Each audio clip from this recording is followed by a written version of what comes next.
Chapter 28. Domestic Experiences. Like most other young matrons, Meg began her married life with the determination to be a model housekeeper. John should find home a paradise. He should always see a smiling face, should fare sumptuously every day, and never know the loss of a button. She brought so much love, energy, and cheerfulness to the work that she could not but succeed in spite of some obstacles. Her paradise was not a tranquil one, for the little woman fussed and was over-anxious to please, and bustled about like a true Martha, cumbered with many cares. She was too tired sometimes even to smile. John grew dyspeptic after a course of dainty dishes, and ungratefully demanded plain fare. As for buttons, she soon learned to wonder where they went, to shake her head over the carelessness of men, and to threaten to make him sew them on himself, and then see if his work would stand impatient tugs and clumsy fingers any better than hers. They were very happy even after they discovered that they couldn't live on love alone. John did not find Meg's beauty diminished, though she beamed at him from behind the familiar coffee-pot, nor did Meg miss any of the romance from the daily parting when her husband followed up his kiss with a tender inquiry, "Shall I send home veal or mutton for dinner, darling?" The little house ceased to be a glorified bower, but it became a home, and the young couple soon felt that it was a change for the better. At first they played keep house, and frolicked over it like little children. Then John took steadily to business, feeling the cares of the head of the family upon his shoulders, and Meg laid by her cambric wrappers, put on a big apron, and fell to work, as before said, with more energy than discretion. While the cooking mania lasted, she went through Mrs. Cornelius's recipe book as if it were a mathematical exercise, working out the problems with patience and care. Sometimes her family were invited to help eat up a too bounteous feast of successes, or Lottie would be privately dispatched with a batch of failures, which were to be concealed from all eyes in the convenient stomachs of the little Hummels.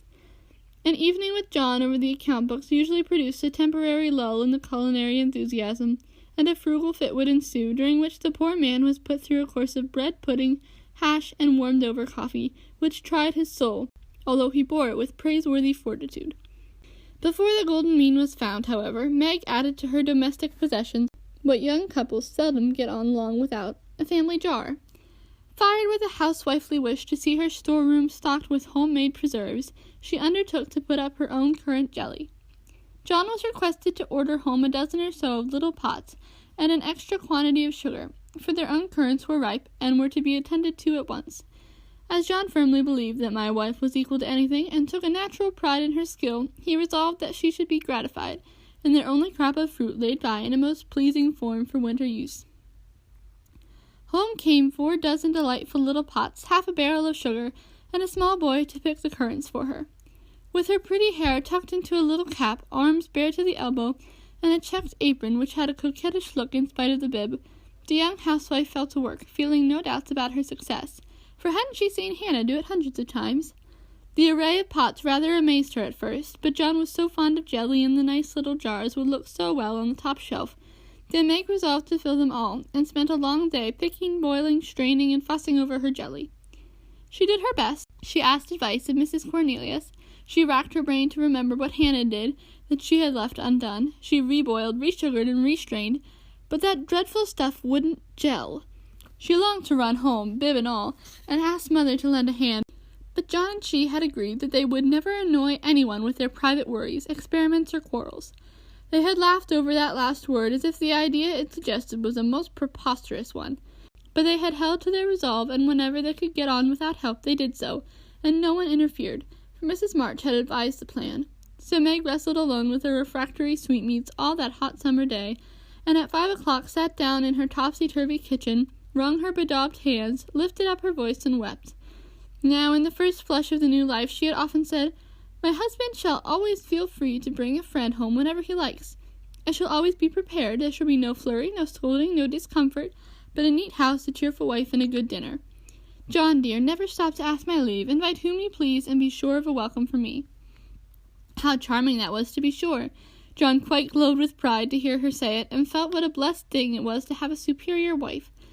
But although they had had company from time to time, it never happened to be unexpected, and Meg had never had an opportunity to distinguish herself till now.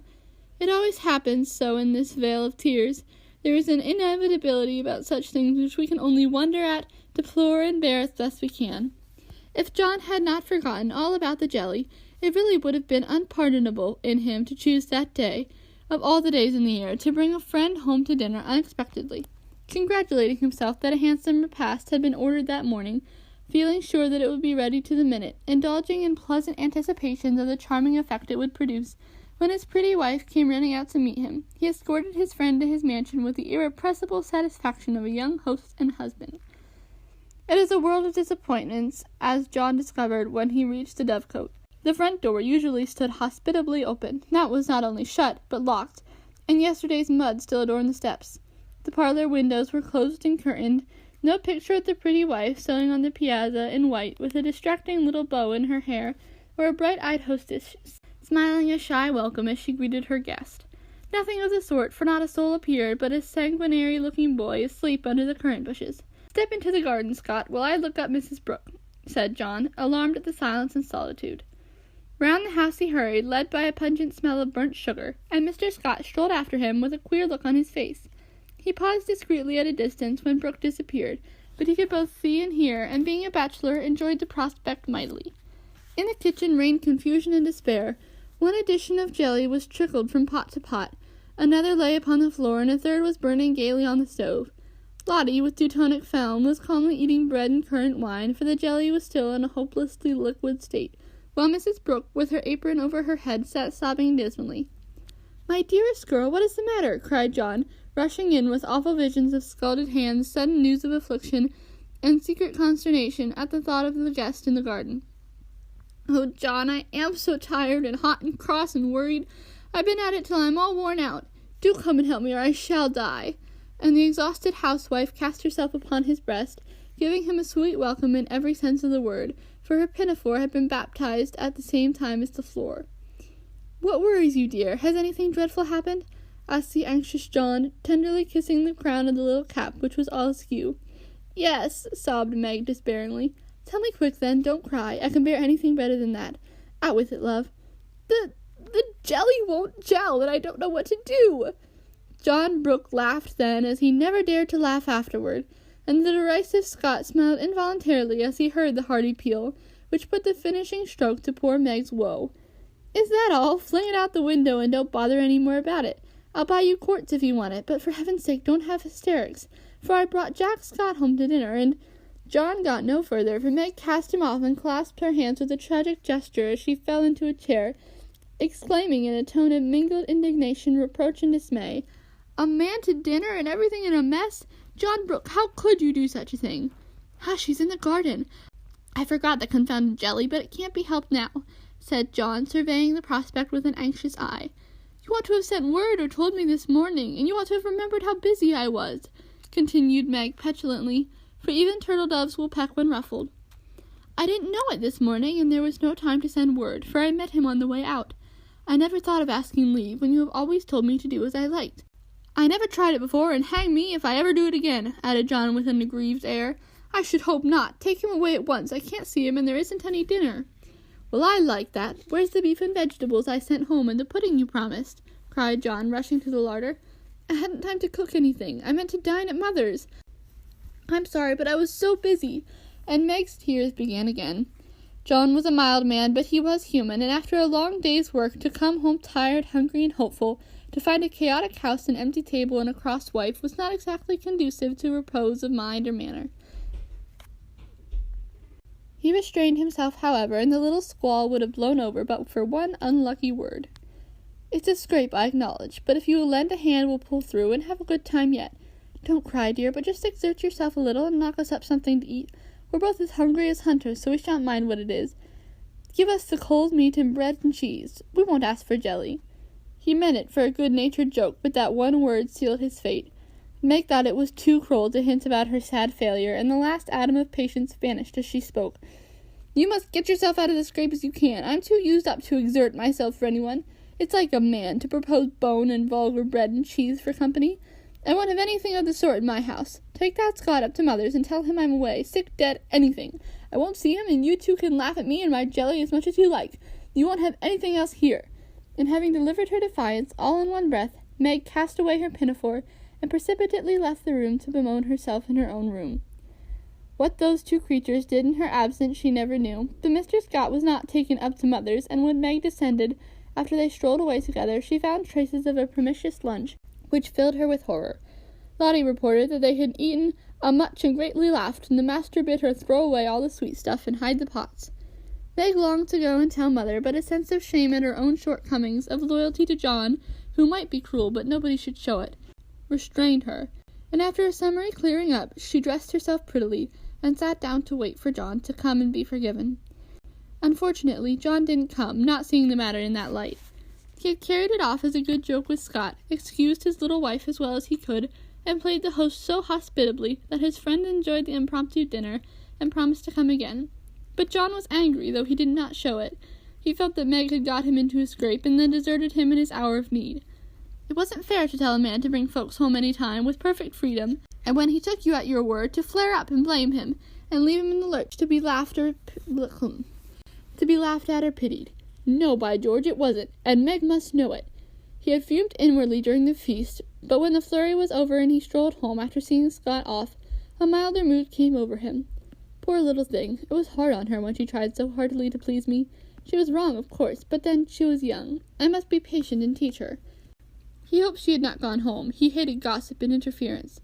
For a minute he was ruffled again at the mere thought of it, and then the fear that Meg would cry herself sick softened his heart and sent him on at a quicker pace, resolving to be calm and kind, but firm, quite firm, and show her where she had failed in her duty to her spouse. Meg likewise resolved to be calm and kind but firm, and show him his duty.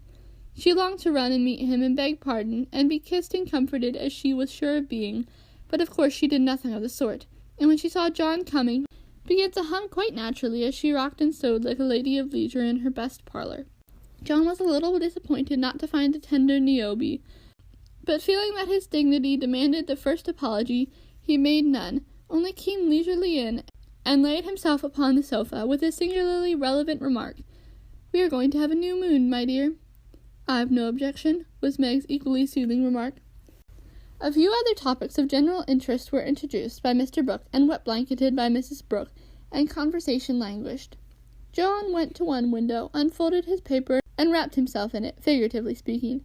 Meg went to the other window and sewed as if new rosettes for her slippers were among the necessaries of life. Neither spoke, but both looked quite calm and firm, and both felt desperately uncomfortable. Oh dear, thought Meg, married life is very trying, and does need infinite patience as well as love, as Mother says. The word mother suggested other maternal counsels given long ago, and received with unbelieving protests. John is a good man, but he has his faults, and you must learn to see and bear with them, remembering your own. He is very decided, but never will be obstinate if you reason kindly, not oppose impatiently. He is very accurate and particular about the truth, a good trait, though you call him fussy.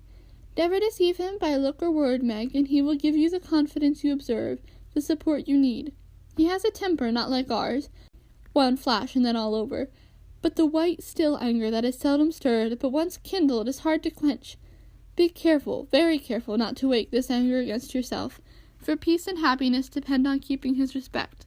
Watch yourself, be the first to ask pardon if you both err, and guard against the little piques, misunderstandings, and hasty words that often pave the way for bitter sorrow and regret.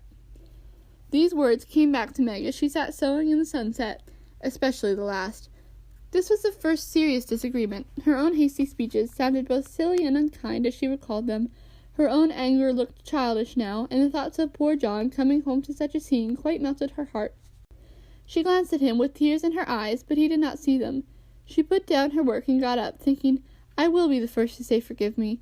But he did not seem to hear her. She went very slowly across the room, for pride was hard to swallow, and stood by him, but he did not turn his head. For a minute she felt as if she really couldn't do it. Then came the thought, "This is the beginning. I'll do my part and have nothing to reproach myself with." And stooping down, she softly kissed her husband on the forehead.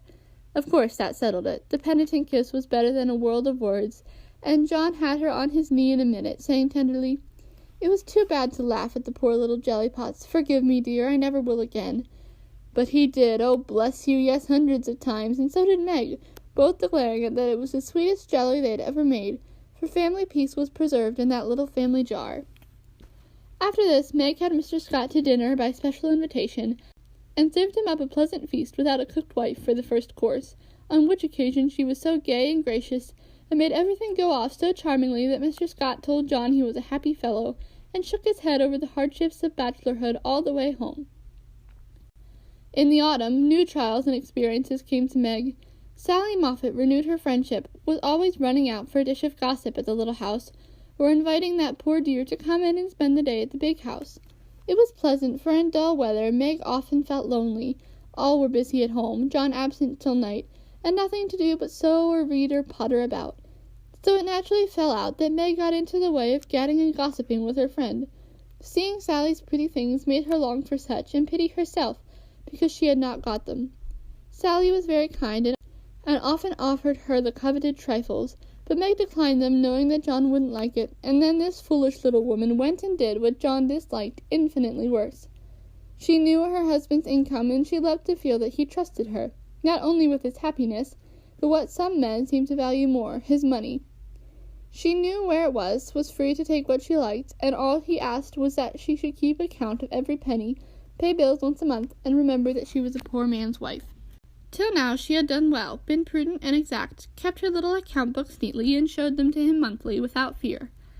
But that autumn the serpent got into Meg's paradise and tempted her, like many a modern Eve, not with apples, but with dress.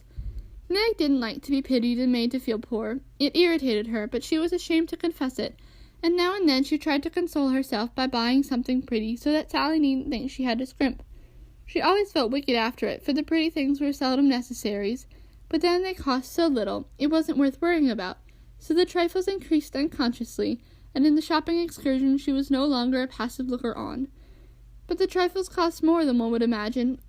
When she cast up her accounts at the end of the month, the sum total rather scared her.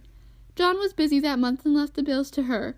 The next month he was absent, but the third he got a grand quarterly settling up, and Meg never forgot it. A few days before she had done a dreadful thing, and it weighed upon her conscience. Sally had been buying silks, and Meg ached for a new one, just a handsome light one for parties. Her black silk was so common, and thin things for evening wear were only proper for girls. Aunt March usually gave the sisters a present of $25 apiece at New Year. That was only a month to wait, and here was a lovely violet silk going at a bargain, and she had the money, if she only dared to take it. John always said what was his was hers, but would he think it right to spend not only the prospective 5 and 20, but another 5 and 20 out of the household fund? That was the question. Sally had urged her to do it, and offered to loan the money, and with the best intentions in life had tempted Meg beyond her strength. In an evil moment the shopman held up the lovely shimmering folds and said, "A bargain, I assure you, ma'am." She answered, "I'll take it," and it was cut off and paid for, and Sally had exulted, and she had laughed as if it were a thing of no consequence, and driven away, feeling as if she had stolen something, and the police were after her. When she got home, she tried to assuage the pangs of remorse by spreading forth the lovely silk, but it looked less silvery now, didn't become her after all, and the words $50 seemed stamped like a pattern down each breadth. She put it away, but it haunted her, not delightfully as a new dress should, but dreadfully, like the ghost of a folly that was not easily laid. When John got out his books that night, Meg's heart sank, and for the first time in her married life she was afraid of her husband. The kind brown eyes looked as if they could be stern, and though he was unusually merry, she fancied he had found her out, but didn't mean to let her know it. The house bills were all paid, the books all in order. John had praised her and was undoing the old pocket-book, which they called the bank, when Meg, knowing that it was quite empty, stopped his hand, saying nervously, "You haven't seen my private expense book yet."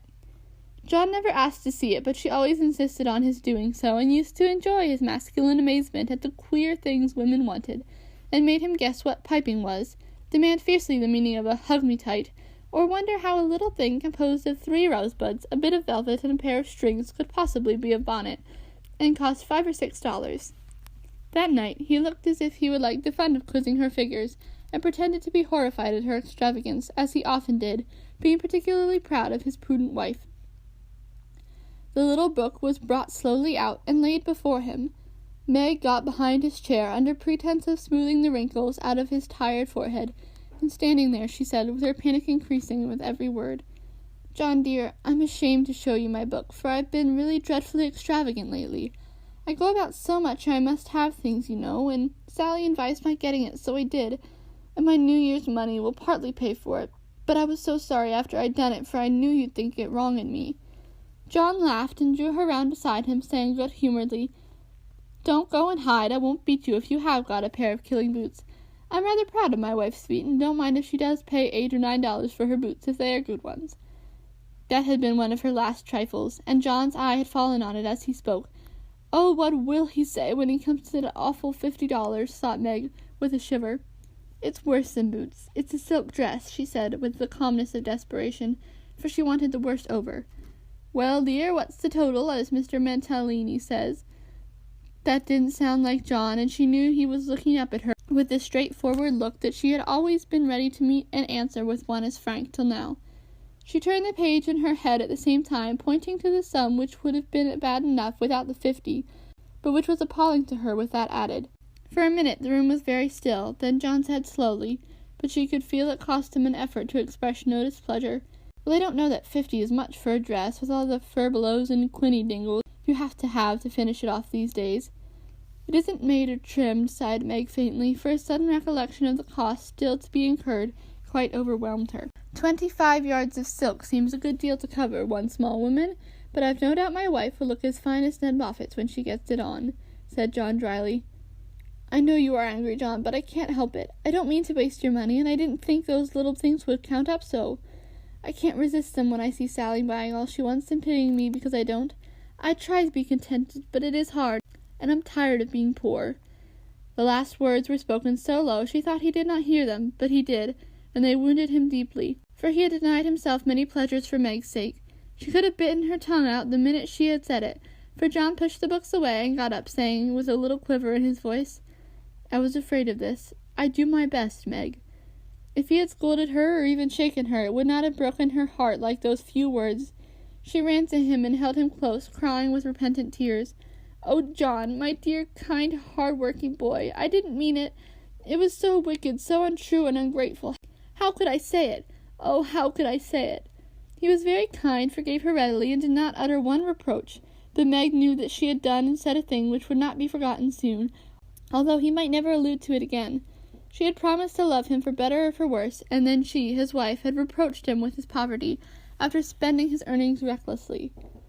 It was dreadful, and the worst of it was John went on so quietly afterward, just as if nothing had happened, except that he stayed in town later and worked at night when she had gone to cry herself to sleep. A week of remorse nearly made Meg sick. The discovery that John had countermanded the order for his new greatcoat reduced her to a state of despair which was pathetic to behold. He had simply said, in answer to her surprised inquiries as to the change, "I can't afford it, my dear." Meg said no more, but a few minutes after he found her in the hall, with her face buried in the old greatcoat, smiling as if her heart would break. They had a long talk that night, and Meg learned to love her husband better for his poverty, because it seemed to have made a man of him, giving him the strength and courage to fight his own way, and taught him a tender patience with which to bear and comfort the natural longings and failures of those he loved. Next day she put her pride in her pocket, went to Sally, told the truth, and asked her to buy the silk as a favor. The good-natured Mrs. Moffat willingly did so, and had the delicacy not to make her a present of it immediately afterward. Then Meg ordered home the greatcoat, and when John arrived she put it on, and asked him how he liked her new silk gown. One can imagine what answer he made, how he received his present, and what a blissful state of things ensued. John came home early, Meg gadded no more, and that greatcoat was put on in the morning by a very happy husband, and taken off at night by a most devoted little wife.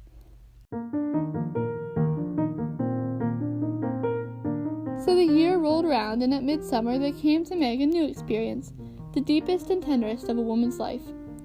Laurie came sneaking into the kitchen of the Dovecote one Saturday with an excited face, and was received with a clash of cymbals, for Hannah clapped her hands with a saucepan in one and the cover in the other. "How's the little Ma? Where's everybody? Why didn't you tell me before I came home?" began Laurie in a loud whisper. "Happy as a queen, the dear. Every soul of 'em is upstairs a-worshippin', and we don't want no hurricanes round. Now you go into the parlor, and I'll send 'em down to you." With which somewhat involved reply, Hannah vanished, chuckling ecstatically. Presently Jo appeared, proudly bearing a small flannel bundle laid forth upon a large pillow. Jo's face was very sober, but her eyes twinkled, and there was an odd sound in her voice of repressed emotion of some sort. "Shut your eyes and hold out your arm," she said invitingly. Laurie backed precipitately into a corner and put his hands behind it with an imploring gesture. No, thank you, I'd rather not. I shall drop it or smash it as sure as fate. Then you shan't see your Nebbie, said Joe, decidedly, turning as if to go. I will, only you must be responsible for the damages. In obeying orders, Joe heroically shut his eyes while something was put into his arms. A peal of laughter from Joe, Amy, Mrs. March, Hannah, and John caused him to open them the next minute to find himself invested with 2 babies instead of 1. No wonder they laughed, for the expression of his face was droll enough to convulse the Quaker, as he stood and stared wildly from the unconscious innocents to the hilarious spectators, with such dismay that Joe sat down on the floor and screamed. Twins, was all he said for a minute, and then turned to the women with an appealing look that was comically piteous. He added, Take 'em quick, somebody, I'm going to laugh, and I shall drop 'em.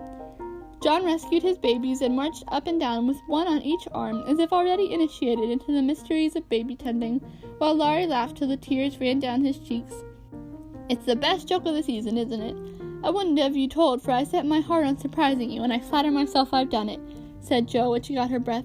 I never was more staggered in my life. Isn't it fun? Are they boys? What are you going to name them? Let's have another look. Hold me up, Joe, for upon my life it's one too many for me, returned Laurie, regarding the infants with the air of a big benevolent Newfoundland, looking at a pair of infantile kittens. Boy and girl, aren't they beauties? Said the proud papa, beaming upon the little red squirmers as if they were unfledged angels. Most remarkable children I ever saw. Which is which? And Laurie bent like a well sweep to examine the prodigies. Amy put a blue ribbon on the boy and a pink on the girl, French fashion, so you can always tell. Besides, one has blue eyes and one brown. Kiss them, Uncle Teddy, said wicked Joe. I'm afraid they mightn't like it, began Laurie, with unusual timidity in such matters. Of course they will. They are used to it now. Do it this minute, sir, commanded Joe, fearing he might propose a proxy. Laurie screwed up his face and obeyed with a gingerly peck at each cheek that produced another laugh and made the baby squeal. There, I knew they didn't like it. That's the boy. See him kick. He hits that with his fist like a good one. Now then, young Brooke, pitch into a man of your own size, will you? Cried Laurie, delighted with a poke in the face from a tiny fist, flapping aimlessly about. He is to be named John Lawrence and the girl Margaret, after mother and grandmother. We shall call her Daisy, so as not to have 2 Megs. I suppose the Manny will be Jack unless we find him a better name, said Amy with an ant-like interest. Name him Demi-John and call him Demi for short, said Laurie. Daisy and Demi, just the thing. I knew Teddy would do it, cried Joe, clapping her hands. Teddy certainly had done it